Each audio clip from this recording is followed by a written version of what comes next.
बिस्मिल्लाहिर्रहमानिर्रहीम, अस्सलाम वालेकुम। आप देख रहे हैं व्यूज़ मैटर। मैं हूं मुर्तज़ा डार। दो बड़ी खबरें हैं जिसका आपसे जिक्र करना है और बड़ी इंटरेस्टिंग खबरें हैं।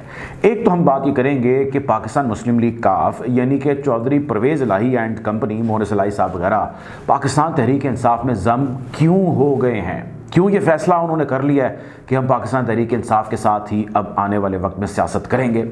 इंटरेस्टिंग खबर है, वजह भी जाननी जो है वो ज़्यादा ज़रूरी है। तो एक तो इसकी बात करेंगे। दूसरी बात हम ये करेंगे कि कराची के अंदर, हैदराबाद के अंदर आप जानते हैं कि बल्दियाती इंतखाबात हो चुके, गिनती का अमल जारी है, गैर हतमी गैर सरकारी नताए जा रहे हैं और पाकिस्तान पीपल्स पार्टी अपनी फतह के झंडे गाड़ने को बड़ी कामयाबी करार दे रही है, जबकि ऐसा है नहीं।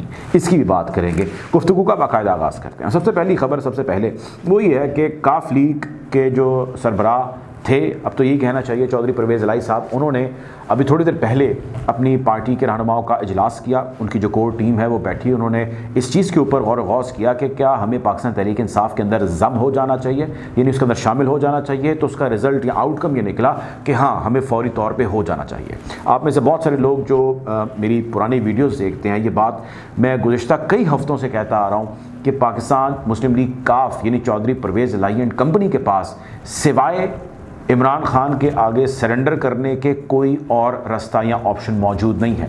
बहुत सारे लोगों ने ये कहा, बहुत सारे तज्जियाकारों, बड़े बड़े स्टॉलवर्ड्स ने ये कहा, तावीलें गढ़ी गई, कहा गया कि जी चौधरी परवेज़ इलाही साहब जो है वो इमरान खान को डिच करा देंगे, असम्बली तहलील नहीं करेंगे वगैरह वगैरह, ये चौधरी परवेज़ इलाही अपना रास्ता लेंगे, वापस चौधरी शुजात के साथ मिल जाएंगे वगैरह वगैरह। ऐसी बहुत सारी तावीलें गढ़ी गई। मैंने तब भी ये बात कही कि ऐसा मुमकिन उनके लिए है नहीं, ऐसा होगा नहीं। काफ लीग की जो सियासत है वो दो हिस्सों में बट गई और अगली पौध यानी अगली जनरेशन बड़ी हो गई और डिफरेंसेस बढ़ने लग गए। चौधरी शुजात साहब और चौधरी परवेज़ इलाही साहब के दरमियान शगाफ जब वाइड हुआ, उनके बच्चों ने, मोहनिस इलाही ने, और दूसरी तरफ से जो चौधरी शुजात के बच्चे हैं, उन्होंने जब अपने अपने नैरेटिव को या अपने अपने स्कूल ऑफ थॉट को कैरी किया तो एक डिवाइड बिल्कुल क्लियर हो गया। अब उस डिवाइड से पाकिस्तान मुस्लिम लीग काफ की ताकत टूट गई। उस ताकत के टूट जाने के बाद इवेंचुअली जो हमेशा करते आए, उन्होंने किसी एक धड़े का हिस्सा बनना था। एक धड़े का हिस्सा चौधरी शुजात साहब बन गए और वो मौजूदा PDM है। दूसरे धड़े का हिस्सा या दूसरा धड़ा जो है वो अपने साथ परवेज़ इलाही को ले गया। परवेज़ इलाही साहब के पास ये ऑप्शन थी इससे कबल, जब उन्होंने इस धड़े को ज्वाइन किया, यानी इमरान खान वाले, कि वो चले जाते PDM के अंदर, लेकिन वो नहीं गए। मोहनिस इलाही साहब ज़ाहिर यंग हैं और चीज़ों को बेहतर तरीके से और तरीके से देखते हैं। उन्होंने अपने वालिद साहब को कन्विंस किया और बिल आखिर वो पाकिस्तान तहरीक इंसाफ का हिस्सा बन गए। पाकिस्तान तहरीक इंसाफ का हिस्सा बनने के अलावा उनके पास, मैंने अर्ज़ किया कि कोई रास्ता बचा नहीं था। अगर तो वो पाकिस्तान तहरीक इंसाफ का हिस्सा ना बनते तो उनके पास ऑप्शन क्या थी, इस पर बात कर लेते हैं। उनके पास जो ऑप्शन बची थी इस सारे के बाद, यानी PTI को नो कहने के बाद, असम्बलियाँ तहलील ना करने के बाद, वो बची थी कि वो जाएँ और जाके PDM से हाथ मिला लें, यानी कि पाकिस्तान मुस्लिम लीग नून से बेसिकली वो हाथ मिला लें, क्योंकि पाकिस्तान पीपल्स पार्टी तो अपने आप को PDM का हिस्सा तस्वर नहीं करती। But anyways, to cut it short, अब पाकिस्तान मुस्लिम लीग नून के साथ अगर वो हाथ मिलाते हैं तो इसका क्या मतलब है, या इससे क्या अखज़ कर लिया जाए कि मुस्लिम लीग नून मोहनिस इलाही को या परवेज़ इलाही को CM-शिप देगी? तो जवाब है कि नहीं देगी। तो इसका क्या मतलब है कि वो वापस जाएंगे उनके पास और जाके पहले सरनगू होंगे और उनसे माफ़ी तलाफ़ी करेंगे कि जी हमने आपको लास्ट टाइम डिच किया था और हम आपके साथ जो है इत्तेहाद हमने कायम नहीं रखा जब CM-शिप वाला मामला था और मैं इमरान खान के साथ चला गया। यह हमारा माजी में जो रफ़ पास्ट हमारा रहा है, जो हमारा रफ़ रिलेशन रहा है, जिसमें चौधरी परवेज़ इलाही साहब के साथ CM-शिप का वादा किया गया और बना शहबाज शरीफ साहब को दिया गया, ऐसी बहुत सारी चीज़ें हैं। तो क्या हम आपके साथ वापस ताल्लुक़ निभाते हैं, एक एक स्टेप हम पीछे लेते हैं और कंटिन्यू करते हैं? तो द आंसर वाज नो।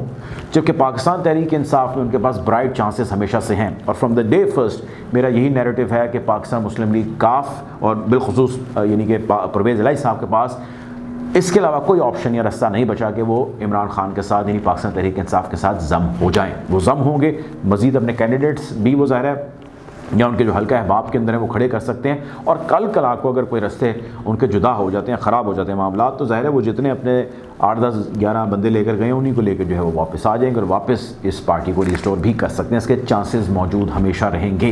ये टेंडेंसी चौधरी परवेज़ इलाही साहब के अंदर है, ये लाजमी रहेगी। मोहनिस साहब के बारे में मैं कुछ कह नहीं सकता, लेकिन फ़िलहाल उनका फ्यूचर जो है वो पाकिस्तान तहरीक इंसाफ के अंदर खासा ब्राइट दिखाई देता है। अब बात कर लेते हैं अगली खबर की, और वो खबर यह है लोकल बॉडी के जो नताइज आ रहे हैं कराची के अंदर, हैदराबाद के अंदर जो इंतखाबात हुए, मैं आपके सामने सिर्फ नताइज रखता हूँ जो भी गैर हतमी गैर सरकारी हैं और उसके कुछ हद तक नताइज इलेक्शन कमीशन ने अनाउंस किए हैं।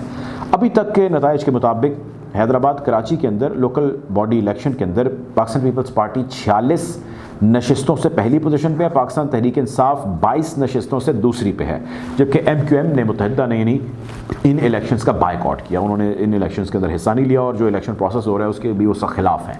और जब ये नताइज आ रहे हैं तो उसके बाद पाकिस्तान पीपल्स पार्टी के बहुत सारे बड़े बड़े लीडरान स्टेटमेंट्स दे रहे हैं और स्टेटमेंट्स वो दे रहे हैं कि जी आज भी सिंध की, आज भी कराची की, हैदराबाद की सबसे बड़ी जमात पाकिस्तान पीपल्स पार्टी है और पाकिस्तान पीपल्स पार्टी का स्ट्रॉन्ग होल्ड है। हमने अपनी फतह के जो है वो झंडे यहाँ पर हमेशा गाड़े हैं पाकिस्तान पीपल्स पार्टी ने और हमेशा गाड़ते रहेंगे। किसी और भी जमात में इतनी हिम्मत नहीं है और बिलखुसूस वो पाकिस्तान तहरीक इंसाफ का जिक्र कर रहे हैं। तो जनाब 2-3 चीज़ें आपके गोशगुजार करनी है, उसके बाद आप खुद बेहतर अंदाज़ा यानी कि नाज़रीन आप लोग बेहतर अंदाज़ा लगा सकते हैं। पहली चीज़ तो ये है कि 46 बमुकाबला 22 तकरीबन 50% के करीब जो है वो डिफरेंस है।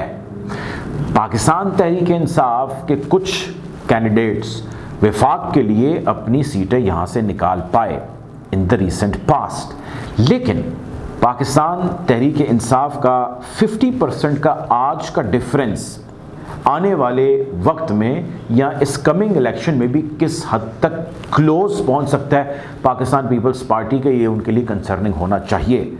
और उससे अगले इलेक्शन यानी नेक्स्ट टर्म जब कभी भी आएगी उसमें पाकिस्तान तहरीक इंसाफ आपके कितने करीब या आपको जो डिफरेंस है 50% का उसको कितनी जल्दी मर्ज करती है ये आने वाला वक्त बताएगा। लेकिन अभी तक के पाकिस्तान तहरीक इंसाफ के जो स्टेटिस्टिक्स एदाद शुमार दिखाई देते हैं in other provinces like Punjab, वो अपनी मिसाल आप हैं। पंजाब में मुझे याद है आज पाकिस्तान तहरीक इंसाफ की हुकूमत थी जो इन्होंने भी रिसेंटली डिज़ोल्व की है। एक वक्त ये था कि जब पंजाब के अंदर पूरे पंजाब के अंदर 1 या 2 सीटें थी और करते करते वो पहले 30, 40, 50% पर पहुँचे और इवेंचुअली उन्होंने एक बड़ा चंक ले लिया और वो सूबे के अंदर उन्होंने अपनी हुकूमत बना ली।